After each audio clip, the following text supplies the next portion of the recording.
We say welcome. Thank you all so much for your time. And my name is Claudia Thompson. I am a senior launch coach up in the Northeast of the United States, which is Massachusetts, Connecticut, and Rhode Island. So I lead an amazing team of folks who launch chapters in that area. And I'm also the head of the Diversity, Equity, and Inclusion panel for BNI US. So these are our DEI talks that we have monthly. And I am so excited for today's talk because today we are celebrating Women's History Month. And as you can see, we have an extraordinary panel of amazing women today. So as you can see, I mean, it's beautiful. Just look at it. So we have so many women. And so I love to, introduce folks, but I want them to introduce themselves. I want you to get to know everybody briefly. So I'm going to call on each of our panelists to introduce themselves. They're going to talk a little bit about their BNI history and what they do, their position for work, and where they're from, of course. So I'm going to start with the incomparable. You might have seen her before on a video or an email or something, Miss Jenny Butts. You may have the ubiquitous, soon to be ubiquitous Jenny Butts in visitor emails. Hi, everyone. Thanks, Claudia, for having me on. I am Jenny Butts. I am usually in Seattle. This week, I am in Charlotte, North Carolina for some very important meetings to improve everyone's visitor experience. And I became a member in 2012. I was teaching high school French and English and working for a tutoring company. And my boss said, this is what you're doing on Friday mornings. And I was delighted. And then I got to move into other roles. So I get to keep teaching now with adults. And I'm just having a great time. Oh, I love it. I love it. Merci, right? Is that how you say thank you in French? That's so about cosmopolitan, it. Claudia. That's what I got for you. Thank you so much, Jenny. All right, we're going to move on to Ku'ule, who all the way in Hawaii.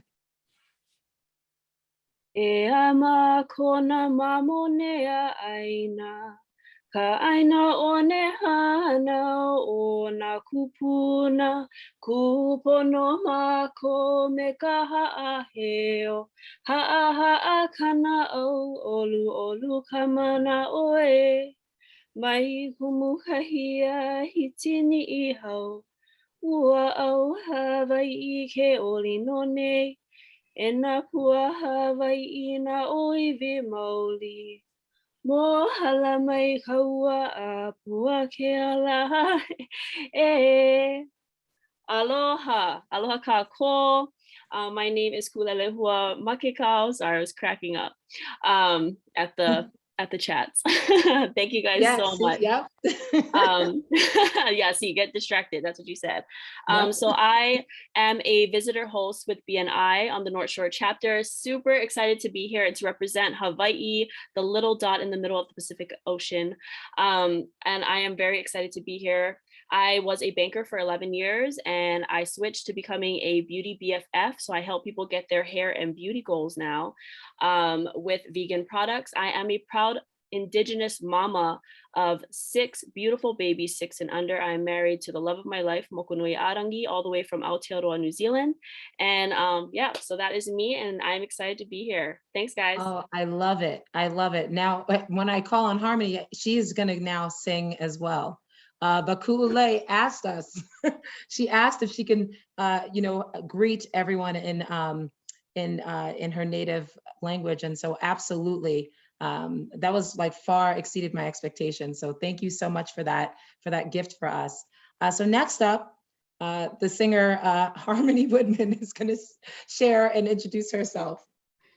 So I promise you I will not sing because I would like you all to stay on the webinar. So I will not be singing, but it is nice to meet everybody. My name is Harmony Woodman. I am the Vice President for our US company-owned region. So I support all of our regions in the US and all of our managing directors.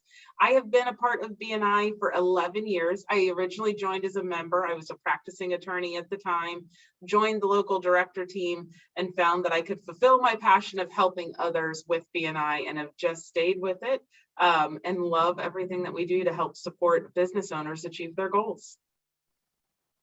Ah, I love it. I love it so much. Thank you. And you do a fantastic job of that. All right, Donna, now we're going to go to the Midwest. So Donna. Thank you and hello everyone. My name is Donna Smith Bellinger. I am out of the Midwest, as Claudia said. I'm in Sweet Home Chicago. No, I'm not going to sing. And I serve as a director, a support director, consultant, and also president of my BNI chapter. My business, DS Bellinger Consulting, is sales consulting and training. And I serve happily with Rachel Cherney's group.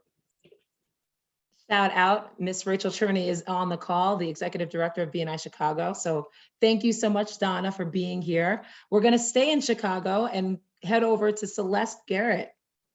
Hi, good afternoon, where I am, everyone.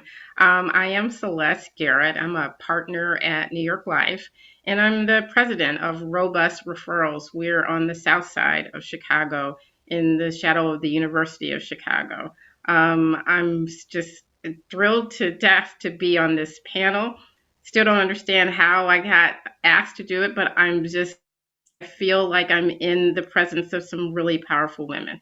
And Rachel, if you're on the call, hey, and thank you. Sorry, I'm going to assume that she says hey back. Thank you. And don't ever question yourself, right? We often do that as women.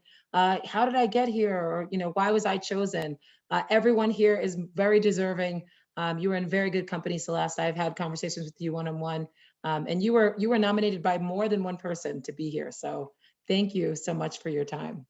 All right, so we are going to jump in. The way that our format usually works is that we start off with some questions for the panel that we have. And then afterwards, you all are going to have an opportunity to ask questions live. So please use the Q&A option for your questions so they don't get lost in the chat, okay? So Women's History Month, there's always a theme, and that is the official logo for Women's History Month. So women providing healing and promoting hope. I love this theme. Okay, so the first question I have for all of you, and we'll try to limit our answers to 45 seconds to a minute, depending. And I get sometimes we need more. So for this one, I'd like to hear from as many of you have an answer for is what woman in your life has inspired you and why? And how did she impact your life? So who would like to go first? Okay, fine. So I will say that the woman in my life who inspired me was actually my grandmother. And when I was attracted to BNI, it was because of Giver's Gain, because my grandmother always sang an inspirational song, "If I can help somebody as they pass along, then my living shall not be in vain." And so that was what I was raised with. Unfortunately, in business, I really didn't have women that I could connect with at that time in the area that I was in. So to be on a panel like this and to see how far we have come, even though we still have challenges, absolutely inspires me. Oh, that is so beautiful. That is so beautiful. I'm sure she was a true queen. So thank you for sharing that, Donna. Does anyone else have a woman that has inspired them? I know from, oh, of course, Jenny, go for it. Yeah, I love that you asked this question because I loved going through the various women in my life who have inspired me over the many seasons of my life. And one that came to mind that I think is particularly relevant for this is the one who introduced me to BNI, because she hired me as a tutor. I was tutoring French and English and ACT, SAT prep. And she got me into this BNI chapter, which of course changed the entire trajectory of my life. So that was pretty powerful. But the way that I feel like she impacted me really professionally was that she had as a business model something that was innovative in an industry that's very traditional in education. And it's also a field that's populated by a lot of women. So it wasn't groundbreaking to have a woman French teacher. I've never met a man French teacher, but she was helping students who struggled. She was helping students who had unique needs. And I'd never seen that angle or that flavor of compassion for kids who were really struggling, and how she put an innovative spin on an industry I thought I really understood. And that was really inspiring to me. Oh, that's so moving. Yes, I mean, she sounds extraordinary. It is critical because a lot of times, everyone does learn differently, right? Even as adults. And so to have someone find that compassion is key, right? So And she's still a member. I should give her a shout out. Kirsten O'Malley, Plateau Partners. Thank you for changing my life. Oh, awesome. Well, hopefully she will watch this or she's here. So thank you. All right. So I'm going to move on to the next question, which is, oh, sorry. I told you all not to get confused by the chat or get distracted. Thank you, David. So for those that are not here live, David Lubin just said that I inspire him. So I will absorb that, and I'm humbly grateful for that compliment. Thank you. So what advice would you give to a younger you that would create a greater opportunity for a successful career? So take a second to think about this. I would love to hear from Harmony on this. I don't know if she is ready for this answer yet, but I think, and then some others as well. So Harmony, how would you answer this? Yeah, this was probably my favorite question when we were looking at what are the potential questions we could talk about, because there's so many things I would love to tell my younger self, but I think the most important is just don't doubt yourself and be courageous, because there's so many times where you feel like you have the imposter syndrome. I don't know how to do that. I'm not good enough, or I don't have the same experience, when in fact you most certainly do, and we may even have more experience, but we've allowed self-doubt to creep in. And so it's be courageous and take the chance, because you just don't know where it's going to lead you. Oh my goodness, that's so powerful. And it's kind of what we alluded to earlier when Celeste said, I don't know how I got here. We do that to ourselves often. It wasn't even a dig. It's like, I know I have done that and still do that. I think Harmony, you and I have kind of talked about that, how that's just the way. It's like, oh, am I allowed to do this? Or are you sure that you're right about this, that I'm allowed to be here? And I think that is so important. That is incredible. So I love that. Does anyone else have a response to this? Yeah. I do. Yeah. I really like this question too. I would say to look for opportunities, not wait for them.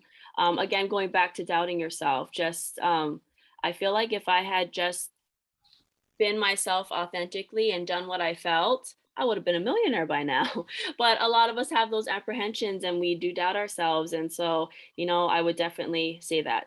Don't wait for opportunities. Make sure you go and look for them and make them happen. Oh, I love that. Thank you. And then Celeste also unmuted herself. Yeah, I would say that appreciate the turmoil that life makes you go through, because you grow so much from that.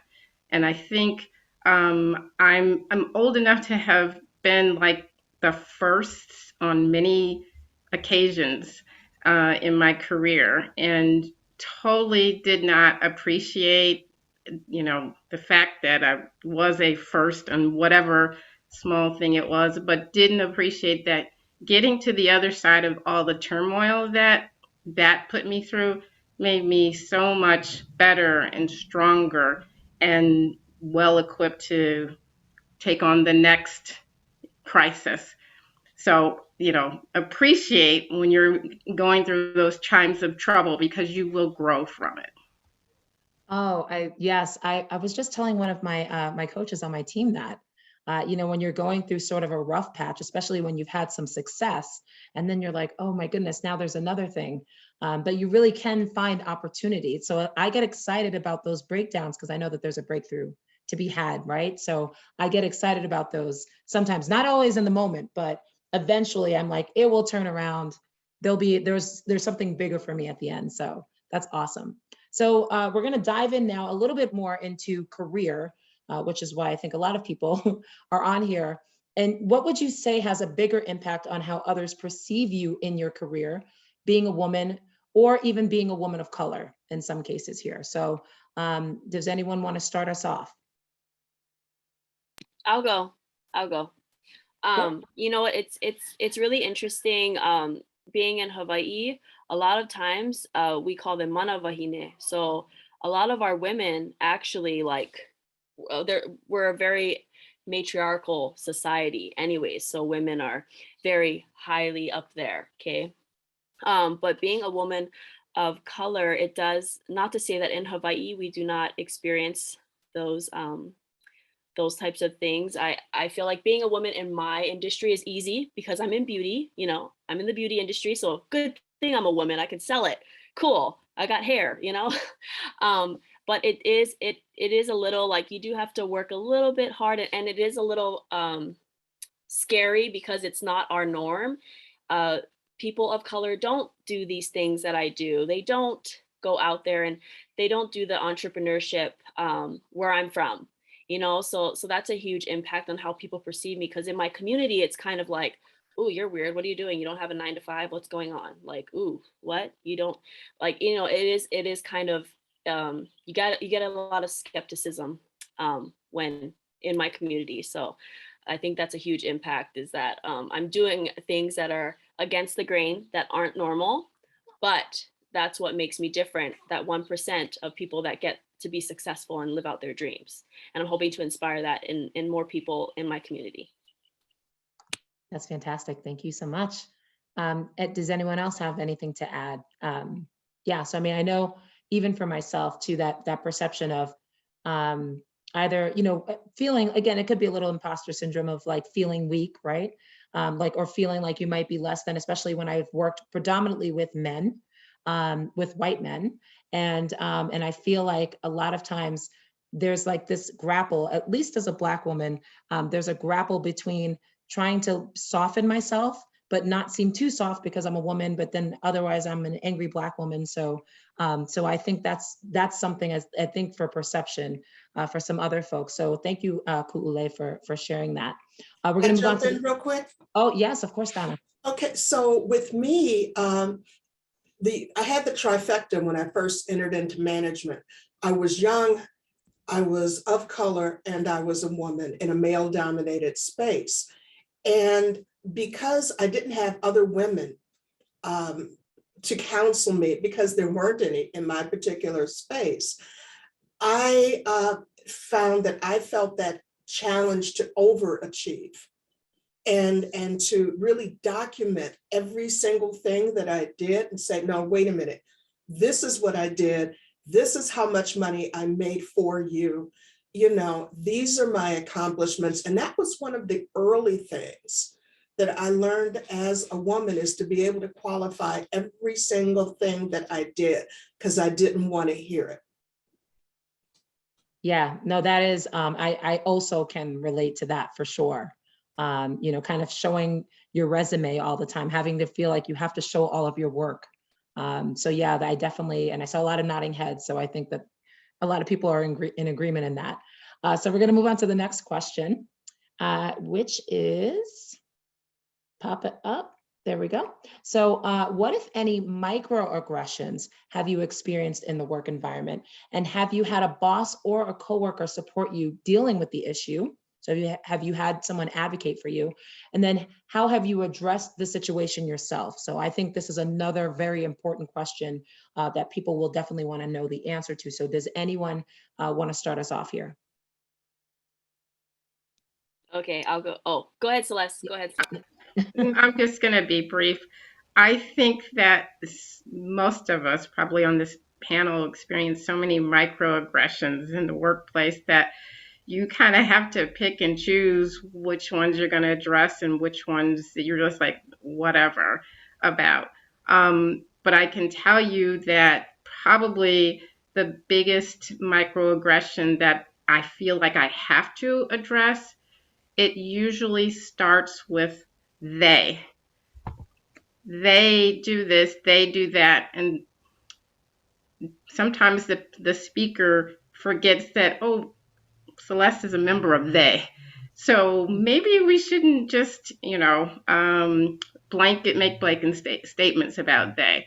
But, and that's happened many times, especially in the last couple of years. But, you know, you cannot carry around each and every microaggression that you hear, because you would be able to focus on nothing else. So I think, you know, you pick and choose and move on. So yeah, no, and so by they you mean when they're speaking of other women, like other women, other Black people, Black Yeah. women, women who are not white. I mean, they Yeah. can be whatever it is the situation dictates. You know, and sometimes it's, you know, in my case, short people. so so so it's the they thing that really bugs me because it just puts a whole bunch of people who have all kinds of different characteristics and backgrounds into one category. And those are the ones that I've had to learn how to diplomatically address. Mhm. Yeah, no, that makes a lot of sense. Kule, you wanted to add some, oh, Harmony unmuted too. So Kule and then Harmony. Yeah, no, I was just gonna say, I've been super grateful and lucky that I've had amazing bosses in my banking career who would back me up with anything. But at 19, when you're first working at the bank and there's those little microaggressions that you're still kind of learning and dealing with your own emotions and whatnot, I would get a lot of by customers treated a certain way because I was young, because I was a local Hawaiian girl, you know. Luckily, I had cool other customers that would back me up as well. And then I had to learn and work my way through it. But then I realized that, like you said, it's not a they issue. It's just an individual person.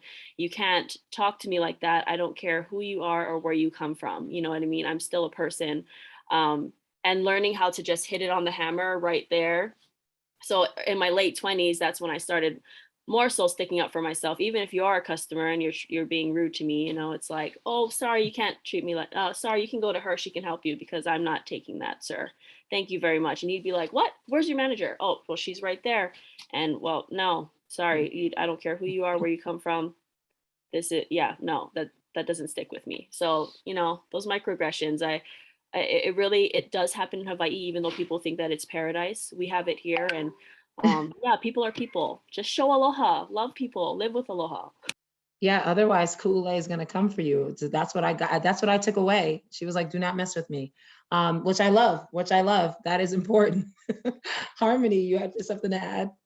Yeah, I think one of the things we face is sometimes it's in the workplace, sometimes it's our boss or other people we work with, sometimes it is customers. So when I was practicing law, I found a lot of times as I was a litigator, so people were hiring me to pursue a case for them and to be in court. And if I was nice to them when they came into the office, they would decide that I was an ineffective attorney because I was being nice to them. And I'm like, well, I actually try and treat people nicely until they give me a reason not to. That doesn't mean I'm ineffective at my job. It means that I value you as a person. Whereas at the same time, if a male counterpart, an attorney, would come in and he would be pleasant to a client, be like, he's such a nice man. I know he has my best interest at heart because he's so nice. And so, I mean, I think it's things like that we can't necessarily overcome because they are your customer. You have to just be able to be assertive about what your abilities are and what you're able to do and how you can support people. And then you do have to let the rest of it go because you can't fight all of it. Yeah, no, I love that. I love that. Yeah, because it's the balance again, right? Like you're too soft, then you're ineffective. But then if you're too harsh, it's like, oh, she's too abrasive or too unapproachable. It's like trying to find that balance.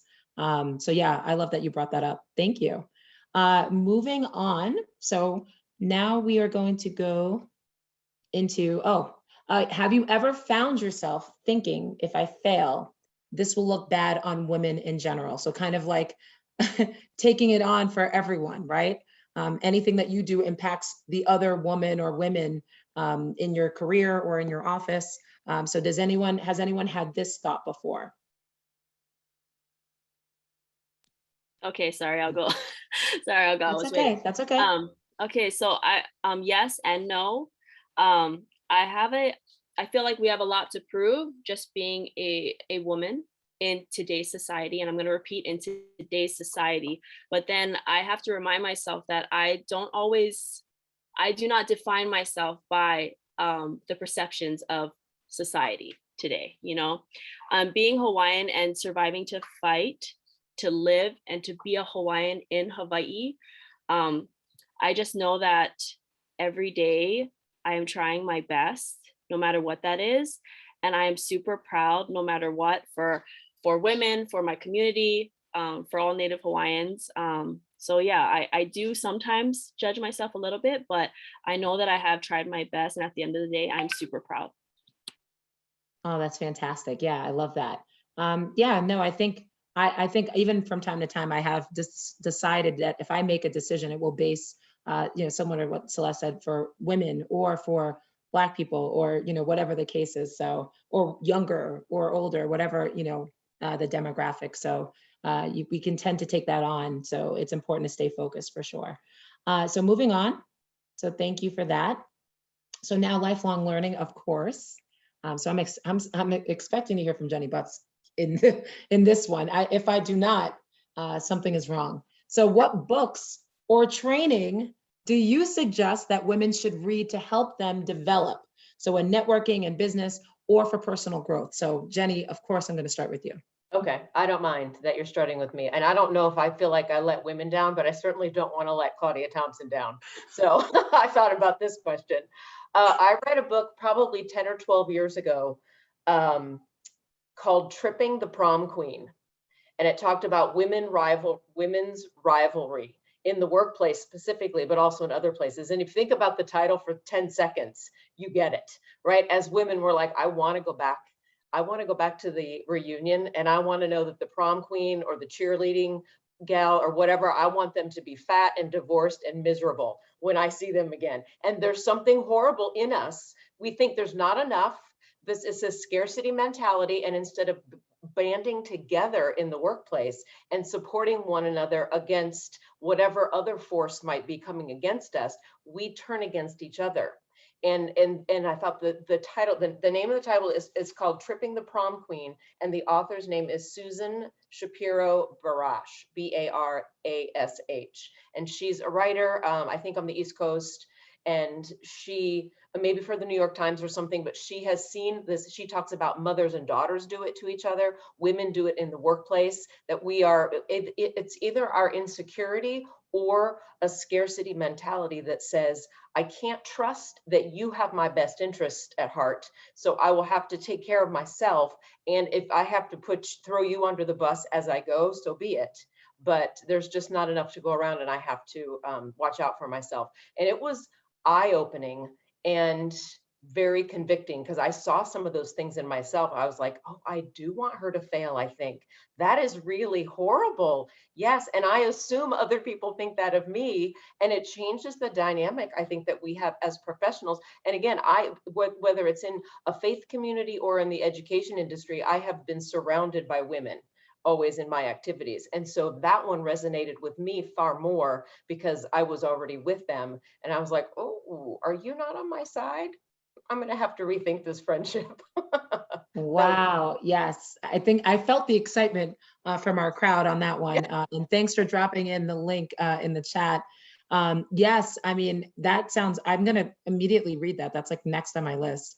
But yeah, that like feeling the need, because you're right too, Jenny, right? Like if there's we always make an assumption. We walk into many situations or relationships with others thinking that we have to compete. So I think that a lot of times it's like, oh, well, if they're down, then I'll have a chance. Like a lot of times it's just the assumption of that's the way that it's going to go. So I can't wait to read this book. So thank you for that. Does anyone else have any other nuggets? I mean, I know our folks here love lifelong learning, and they definitely want, to know what you are reading or what has helped. So Donna, it looks like you have unmuted, and then Celeste. Yeah. You I'm go sorry. ahead. Oh, okay. So I have a book that was written by a friend of mine a few years ago that really opened my eyes. This book by, you can't really see it, Pepper Miller, and it's called What's Black About It. Now, we as Americans, we are really into our first world thing. And what she did with this book is open my eyes to the true diaspora of what's going on globally, buying power, ways of doing business. And I think about that when I think about BNI and how global we are. And we have a tendency to think of everything as sort of an us and them, which is not terribly inclusive. So we've got things going on in Hawaii, we have things going on in the Caribbean and other places. And so with this particular book, she was talking about the various buying powers and decision-making processes and things that we greatly overlook. So this would be one that, you know, things that make you go, this would be one of those books. Oh, that's fantastic. I love that. Thank you. And we'll make sure that you drop that if you can in the chat for folks to check it out as well. Celeste, you had a book as well? No, I was just going to thank Jenny for that book suggestion. That really resonated with me. So thank you. Yes, I love that. Thank you. And we had Harmony has one. So it's not a book, but I think one of the best things that we can do is also learn to advocate for ourselves and learn to be able to speak well. And so I think Toastmasters or BNI, I think they both align, but opportunities where you get to empower yourself, learn to speak in front of groups, have a leadership role, those have to be a part of everything that we do, because we need to be able to advocate for ourselves and advocate for other women rather than tripping the prom queen. Yeah, I know, poor prom queen. It's the Yeah, best but no, title that's ever. the best. I'm telling you, everyone has been crazy over that. Yeah, no, you're so right though, Harmony, as well. I know I was terrified to speak in front of people, and BNI is directly, the reason why I feel comfortable doing this, right, and doing other things in my life, because of the fact of we do have to be visible and we do have to get there, and representation matters. Like if you are doing speaking and people see you, they're like, oh, hey, there's another woman there. That's pretty cool. So I think that is super important, but I love that suggestion of Toastmasters. Ku'ue? Sorry, I was gonna say I love all of those. I'm adding that to my lists of things to read. A book that I really love is The 5 a.m. Club by Robin Sharma. I don't know if you guys have read that, but it really did change my life. As a mama, I don't know how many mamas are on here, but I wake up at 4:45 a.m. every morning and I do that 5 a.m. victory hour, and it really does make a difference because I have 6 children, 6 and under, and it drives me nuts. So I need that mommy time. So it really sets my day, and that book was really just a game changer for me. Oh, I love that. Thank you. Yes, make sure that you share that as well. My book suggestion, and we just did this for the DEI panel, we made a suggestion in one of our previous newsletters, is The Memo.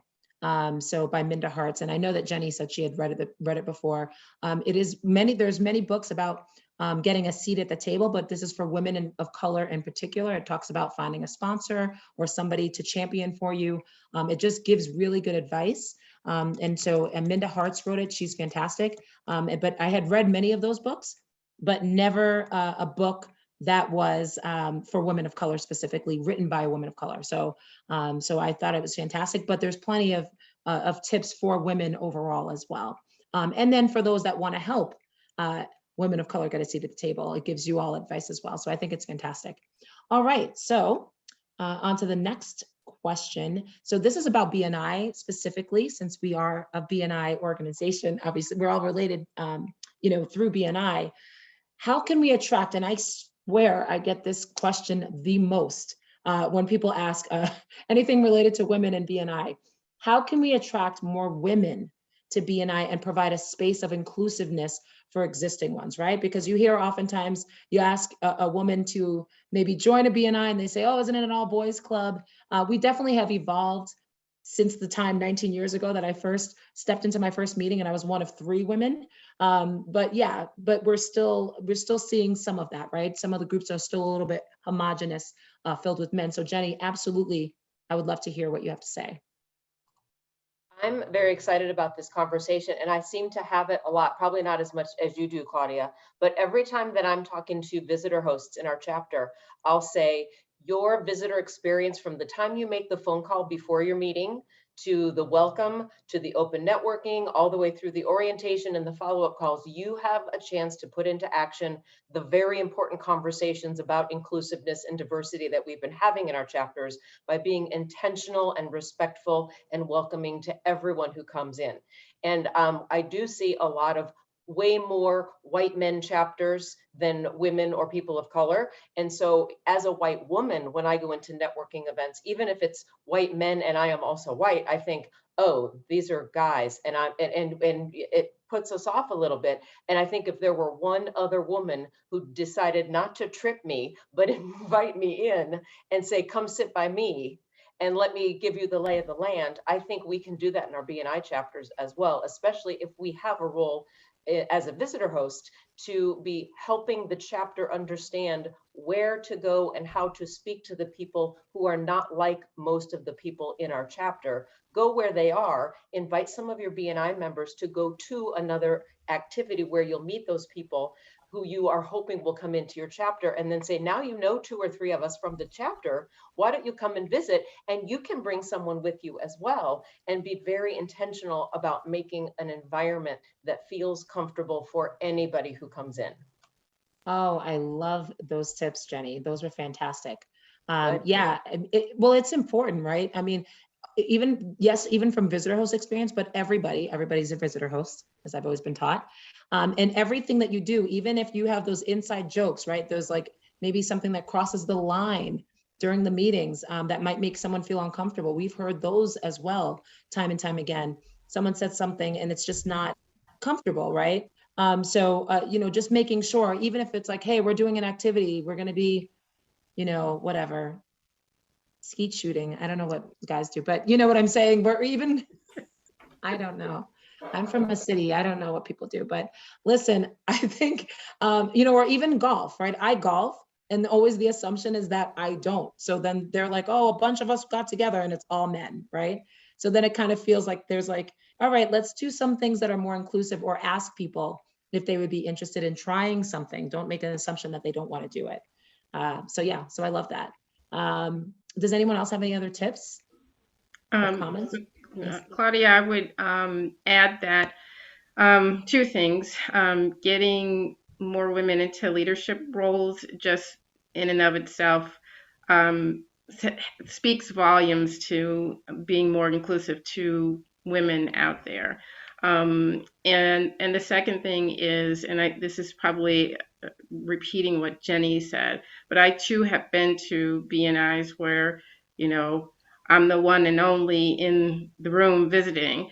And it just seems to me that the message that growing your business for selfish reasons, would it be wise for you to invite people that don't look like you into that space?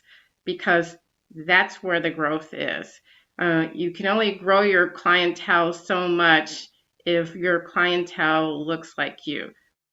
But certainly tapping into other networks that don't look like you, do it for selfish reasons, So.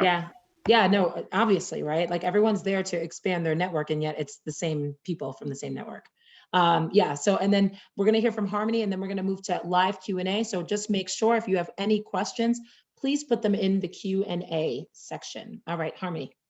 So I was going to say something similar to Celeste. I do think it's the value of diversifying your network, of having a diversified network, of having different people. All of our customers are different, and they may want to do business with different people. So why not have an entire network of people available to support your customers? The other thing I saw that I thought was really impressive, I think this might have been, it was probably 2 years ago, in Miami. There was a couple of chapters that recognized that they were male dominant. There was maybe one female. So they had the chapters work together to create a women's event, to invite women to join, saying that we want to diversify our network. We know that we value you as part of our network. We know it might be uncomfortable to come to one meeting, so we're going to do a whole event. You're going to get to meet the people from different chapters, and then we can grow the chapters that way. So I just thought that was an interesting way also to overcome it, because they knew it was an issue. They wanted to diversify, and so they found a creative solution that would allow them and help people feel welcome at the same time. Oh, I love that. Yeah. So then they don't have to sort of fake or pretend, because then they're going to wonder.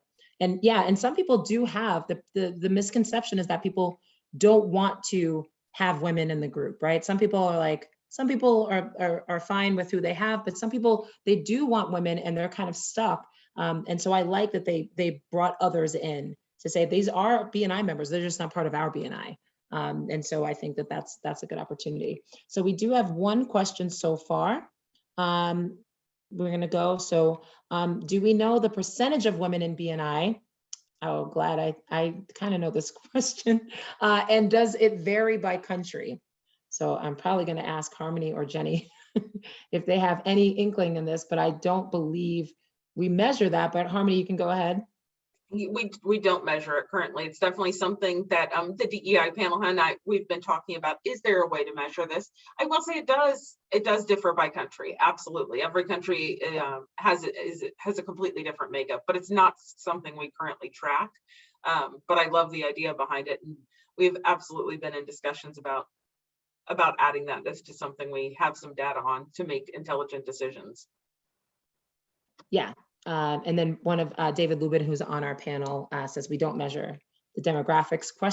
So he's asking, maybe why we don't measure the demographics, but I think it's because it's not it's not in the application. So initially, so we don't do that for new members, and with good reason, right?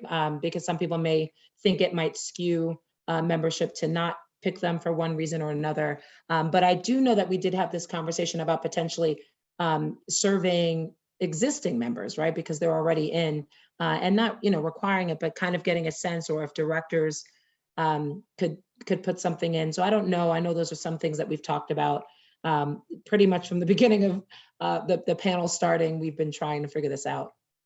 Yeah, I mean, I think the other thing is it's something where we're trying, Claudia, to your point, if you put it on there, then everybody also sees it, and will decisions be made just on the fact that there's information on the application? If you really want to do a blind application process, then you try not to put that on there.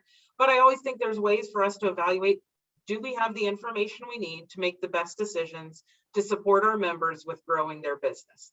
And that's certainly a question I think we have to answer. And do we need more demographic information? How do we collect that information? And then how do we use it to make sure that we help our members achieve their goals? Yeah, no, that's a good point. And Rachel Cherney, again, Executive Director of BNI Chicago, says that it's her understanding, because of the BNI non-discrimination policy, but that BNI US leadership is almost 50-50 between women and men. The executive directors are almost 50-50. So that is fantastic. I know recently we had 35 promotions announced one morning. It was crazy. And I told Harmony, it's like, I couldn't believe how many women, were promoted. It was a great thing to see. We even have a C-level, woman in place as well. So so we're moving definitely in the right direction. There's still a long way to go in some areas, but for sure, yes. Does anyone else have any other questions? We give 5 seconds. So could demographic information be asked when payment is made? That way it's not available during the membership process. That's a great suggestion. I don't know the answer, but definitely something we will put on the list to evaluate. Yeah, that is interesting. I never thought of that. And I don't think we have anything else. So again, I think we are at the end. So I want to thank everyone here today on the panel for being here. Really appreciate your time. I think this was very valuable. Hold on. We have one last question. Is there something specific that each panelist would do to make a more welcoming environment or maintain the welcoming environment in their chapter? That is a very good question, Rachel. Yeah, no, we can answer that question and then we can wrap up. Yes, okay. In the Chicago chapter. Oh, sorry. Yeah, go ahead, Donna, then Jenny, then Ku'ule. Okay, in the Chicago chapter, I do a great deal of networking that's key to growing my business. And so I consistently invite women into visit with our chapter. And I think that, and to help them to identify other chapters as well, reminding them that, we're inviting you to guest. We're not asking you to bring your checkbook, come on in and check it out and just join the conversation. And I think when you invite them to participate in the conversation of business, and a challenge that I did to some of my people was, are you ready to do business with the boys?